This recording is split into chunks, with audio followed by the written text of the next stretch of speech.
Hi, I'm Chef George. Yeah, I'm here today to talk to you a little bit about some little things that you need to know before you actually step into the kitchen.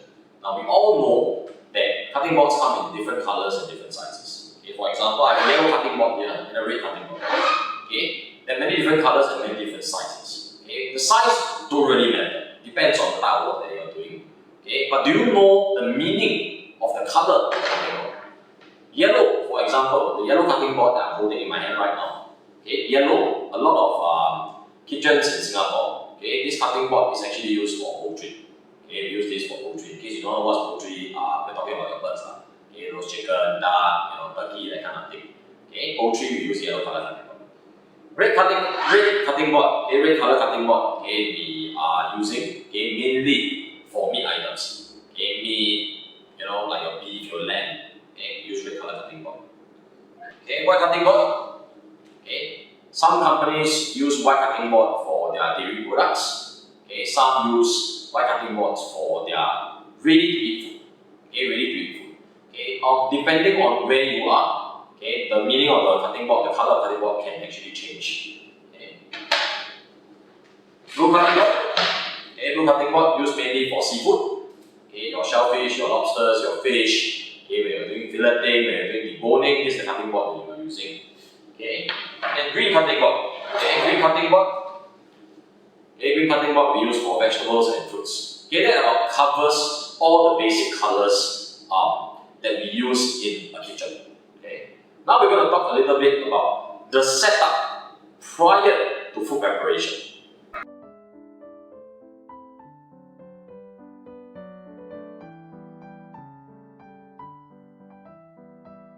Before we begin doing any form of cutting, okay, we have to set up the station, right? So normally under the cutting board, okay, we have a placemat. Okay, this is a non-slip mat. Okay, it prevents the cutting board from actually slipping.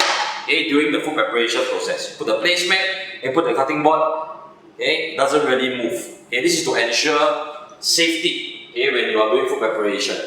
Okay, you can handle the knife safely. Okay, without having to worry that the cutting board will slip. Now, what happens if you do not own a placemat? Okay, like this, a non-slip placemat. Okay, you can get a towel. Okay, moist it. Make sure it's wet. Yeah, let me show you it's wet. Okay. Okay, see you got water. Okay. Please make sure that the towel is damp. Okay. Open it up. Place it at the bottom of the cutting board. This is the cutting board. Press it slightly, okay, to remove any excess air. This will prevent the cutting board from moving as well. Okay, so that when you're doing your cutting, it's a lot safer. Now, if you do not have a towel, it's fine. Okay. Paper towels work as well. Okay, all you need to do is wet the paper towel.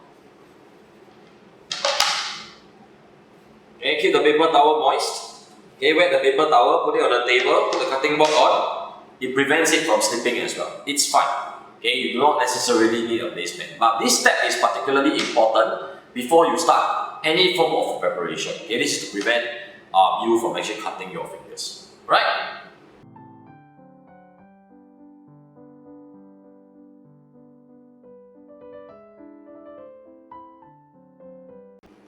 Here we have an onion.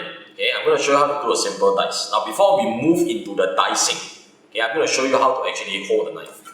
Okay, this is called the chef's grip. Okay, index finger, thumb, pinch the back of the blade, middle finger, okay, where the handle is, right here, grip, make sure it's firm.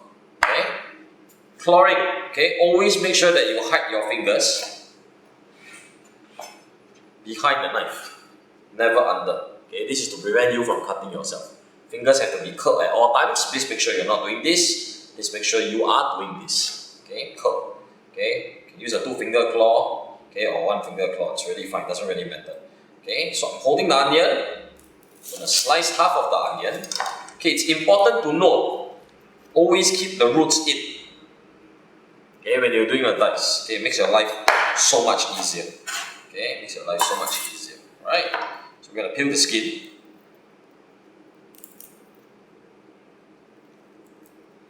Okay, peel the skin of the onion.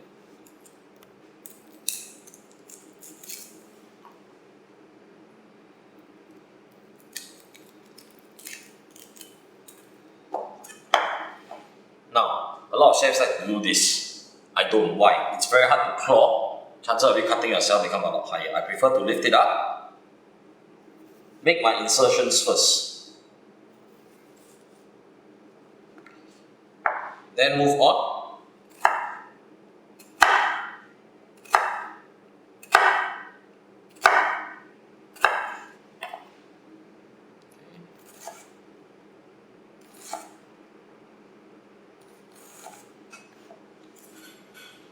Okay, all diced very nicely. Okay, all diced very nicely. Okay, as you can see, they've all been cut up. Okay, nothing goes to waste.